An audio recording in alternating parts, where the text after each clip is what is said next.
Goeiemôre aan julle almal, dit is Vrydag die 13de. Ja, Vrydag die 13de, ek weet nie wat beteken dit vir jou nie, maar ek glo nie aan daai gemors van Vrydag die 13de nie. Nou, een ding verseker, Vrydag die 13de het 'n wonderlike nuwe dag aangebreek. Heerlik vars hier in Pretoria, ons het so 15 mm gekry, en vanoggend drip het nog steeds hier in Moreletta Park. Ons is so geseën, die wêreld, die aarde het uitgeroep na reën en die Here het sy donderbuie gisteraand gestuur na 'n droë stuk grond toe. Nou ja, ek hoop ook die woord kom vanmôre na droë grond toe, wat warm, nuwe, skoon water vir jou van die ewige lewe sal gee. Nou, ek sit 'n bietjie en dink, wat is die belangrikste ding op aarde? Dis 'n groot vraag. Wat is die belangrikste? Wie is die belangrikste? As ek en jy nou moet sit op 'n skaal en ons skryf nou neer op 'n bord, wie is nou die belangrikste mense op aarde? Miskien sê jy begin by Amerika en by Trump en by Putin en al daai tipe van manne, groot manne wat groot sê, ja, hulle is groot manne. Nou, ek wonder as ons nou vir die Here vandag sou vra, Here, wie is nou die belangrikste op die aarde? Dan gaan hy snaaks kyk. Gaan hy dan kyk na die ou wat die meeste geld het, of die ou wat die rykste is, of die ou wat die grootste invloedryks is? Nee. En die Here gaan anders kyk. Nou, moenie vir my vra nie, kom ons vra die woord. Want hierdie vraag het die disippels vir Jesus gevra. Nou, Jesus kom maar van hoofkantoor af. Hy weet alles wat daarbo aangaan. Hy weet alles van mense, van die begin af, van tyd, van Eden af, en tot aan die einde.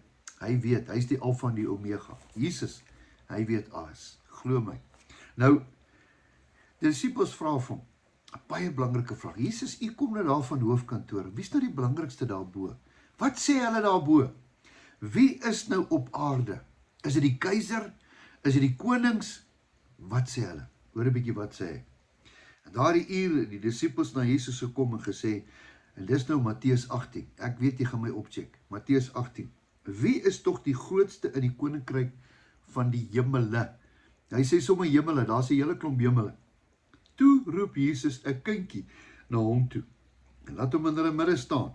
En hy sê, voorwaar ek sê vir julle, as julle nie gaan verander soos hierdie kind gaan word nie, dan sal julle nooit die koninkryk van die hemele ingaan nie. Jesus, wat beteken dit? Moet ons nou kinderagtig word?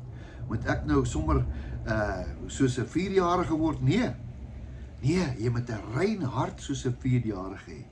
Man, daar is vir my niks so mooi soos 'n pragtige dogtertjie of 'n seentjie, dat hier voor jou staan en met hulle oogies 'n roomeisie soek nie, en hulle haasbekkies nie, hulle is so rein, hulle is so opreg.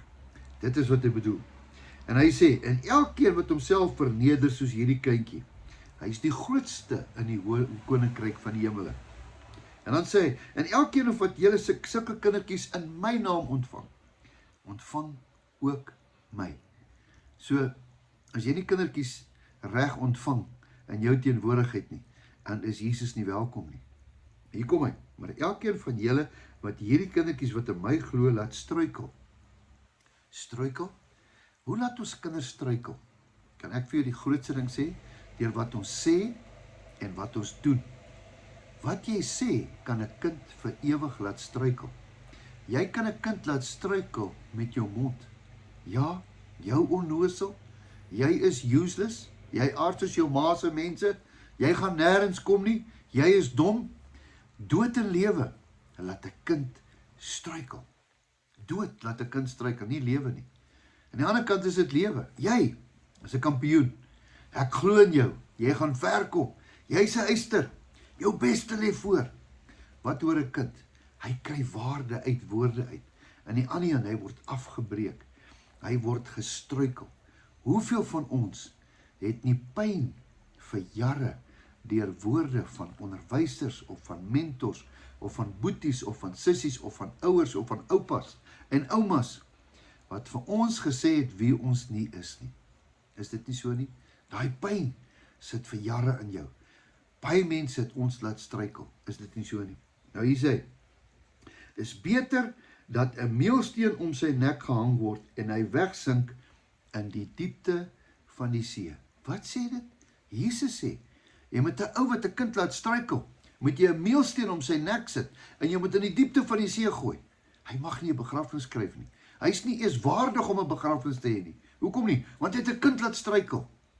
Moenie kinders laat struikel nie. Nee, bou hulle.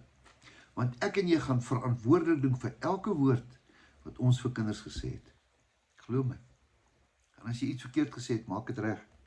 Hoor 'n bietjie. Weer die wêreld wat hierdie gebeur het. Nou hou vas, hier kom hy, vers 10. Hy sê, pas dan op dat julle nie een van hierdie kleintjies verag nie. Wat beteken verag? Die mense wat nou nie weet wat verag het, beteken minag, beteken hulle dink hulle is nie goed genoeg nie. Want ek sê vir julle dat hulle engele in die hemele altyd die aangesig sien van my Vader wat in die hemele is. Wat hy sê, hulle engele rapporteer daagliks by hoofkantoor wat ons vir hulle gesê of gedoen het. Vriende, julle weet wanneer 'n kind in 'n vertrek is, dan trek jy my oë en dan gaan ek na daai kind toe. Ek gaan sit by hom, ek vryf sy kop, ek seën hom. Ek sê vir hulle hoe great is hulle. Jy's 'n kampioen, gee my 'n high five. Kinders het 'n ongelooflike waarnemingsvermoë. Hulle tel baie vinnig op. Hulle kyk so rond, maar hulle gees tel op wie is goed vir hulle of wie verag hulle. Moenie kinders verag nie. En weet jy wat's jammer? Baie keer omdat ons seer gekry het, maak ons seer. Vergewe hulle wat verkeerd teen jou was, maar begin 'n nuwe legacy. As jou pa nie 'n goeie pa was nie, jou ma nie 'n goeie ma was nie, word jy goeie ouers. Verander die legacy, want jou kind verdien die beste pa en die ma en die beste oupa en ouma. Dis hoekom ons pa en seun kampe hou. Verstaan julle dit? Hoor julle my hart? Weet jy hoeveel keer sê ek kom na 'n pa en seun kamp toe? En dit is waar ons daai verhouding herstel en dit vir ouers leer. Weet jy hoe kosbaar is jou kind vir jou? En jy sal dit nooit besef as die gees van die Here dit nie vir jou sê nie. Ek hoop vandag het ek dit in mooi woorde vir jou verduidelik. As jy weer jou seun sien of jou kleinkind sien of iemand sien, steek jou hand uit sommer vryf oor sy kop en sê, hey, ek like jou, ek seën jou, jou beste lê voor. Die Here het 'n groot plan vir jou lewe. Sal jy dit doen? Wanneer is ons kamp? Die 6de Maart. Die 6de Maart. Waar is dit? Stoffberg. Aan die ander kant, Belfast. As jy nie geld het nie, bel ons. Ons gaan vir jou borg reël. En ons sal graag hê dat jy en jou kind moet 'n naweek saam met ons spandeer. Waar ons die kinders laat ketties skiet. Ja, as jy daar aankom, kry jy so 'n pakkie met ketties in. En daar gaan jy, Joel man, 'n kind gaan in die rivier speel. Daar's so 'n lekker rivier.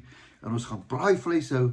Man, dit is 'n fees. Een naweek kan jou hele kind se lewe verander. En ook joune. Ook jou seer wat jy het, wat jou ouers in jou gedoen het, moet dit nie afbring en oordra na jou kind nie. Jou kind verdien die beste pa in die hele wêreld. Ek hoop jy het my hart gehoor. Kan ek vir jou bid, Here?